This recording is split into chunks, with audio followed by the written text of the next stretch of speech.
Next, the ellipse. This ellipse, how do you find this ellipse? It is rotated about the x-axis to form a surface called an ellipsoid. Find the surface area of this ellipsoid. This is a long problem, so let's go over this slowly.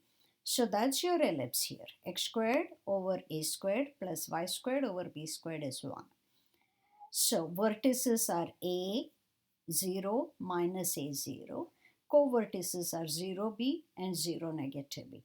When you rotate it about the x-axis, we get what is called an ellipsoid. You want to find surface area of the ellipsoid. Okay. In other words, it would be nice to have the function defining the top of the ellipse, right? The top half. So x squared over a squared plus y squared over b squared is 1. So y squared over b squared is 1 minus x squared over a squared. Y squared, now I'll get rid of b squared, multiply both sides. So b squared times 1 minus x squared over a squared. So y is plus or minus square root b squared 1 minus x squared over a squared. I want to consider the top half of the curve, okay? I don't need the bottom half, so I'm choosing only the positive root. Y is positive square root of b squared 1 minus x squared over a squared. So this expression defines my function fx. This is a function and its graph when rotated about the x-axis gives us the ellipsoid.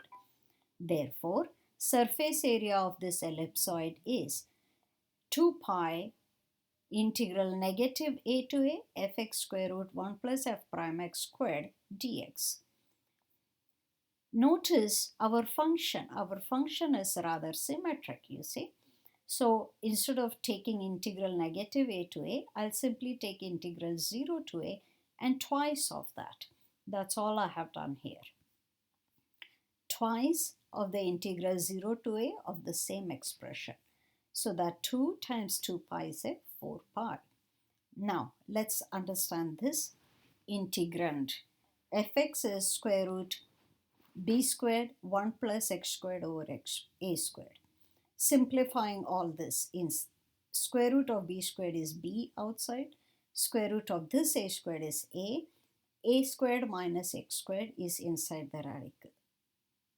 So the derivative is b over a is a constant, integral of this 1 over 2, root a squared minus x squared, and then chain rule gets me negative 2x. 2 cancels that 2, that negative comes out, bx over a root a squared minus x squared. So when I take square of this and add to 1 plus, that negative became a plus, b squared x squared over a squared, square root has disappeared. Now get common denominator a squared times a squared minus x squared, multiplying it here you get, simplifying all of that gets you a to the 4th minus a squared minus b squared times x squared. Continuing, I'll get a squared out as a common factor. So I have 1 minus b squared over a squared inside the parenthesis and x squared outside. If I get a squared out as a common factor entirely, I get a squared from there minus this goes away, 1 minus b squared over a squared times x squared. This a squared cancels this a squared, and this is your expression in the numerator. This is the expression in the denominator.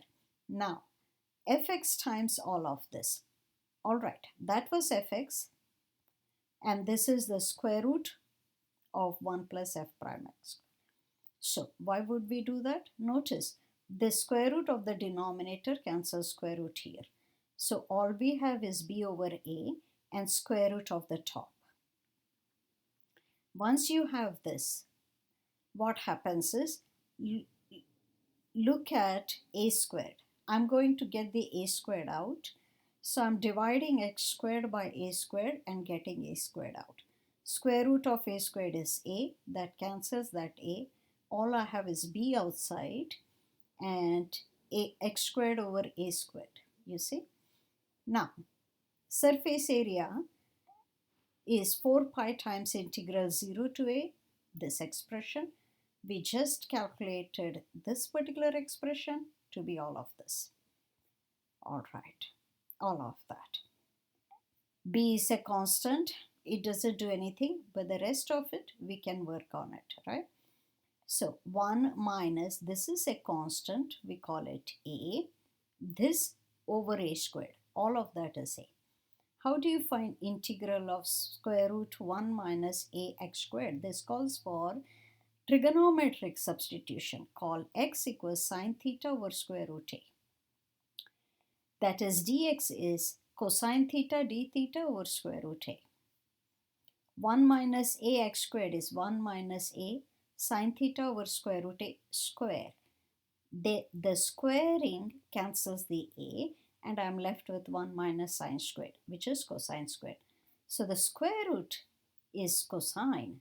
Integral of root 1 minus x squared dx is integral of cosine. Dx itself is cosine theta d theta over root a. 1 over square root a integral cosine squared. We use trigonometric identity. Cosine squared theta is 1 plus cosine 2 theta over 2. The constant outside is still here. Integral of 1 over 2 is theta over 2 plus integral of cosine 2 theta is sine 2 theta over 2. There's already an over 2, so therefore it's an over 4. Sine 2 theta is 2 sine theta cosine theta. So that 2 reduces. At this point, what is theta? Well, what was theta? X is sine theta over root a. So sine theta is square root a x. Theta is sine inverse. That's why you have theta is sine inverse x root a. Sine theta is x root a. Cosine theta root 1 minus a square. A, if you recall, was this constant. A, if you recall, was this constant along with this a squared, by the way. So, where did we go? A was that constant with that extra a squared in the bottom, if you recall. So continuing, you get all of this expression. That's it. Now you simplify each term carefully, right? This term is here. This term is here. The rest is all simplification. That's your final answer. So let's type it in. 2 pi b. I hope the simplification is okay.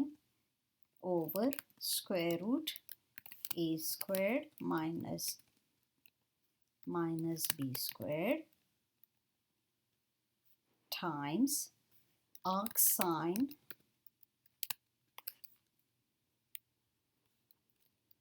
square root a squared minus b squared over a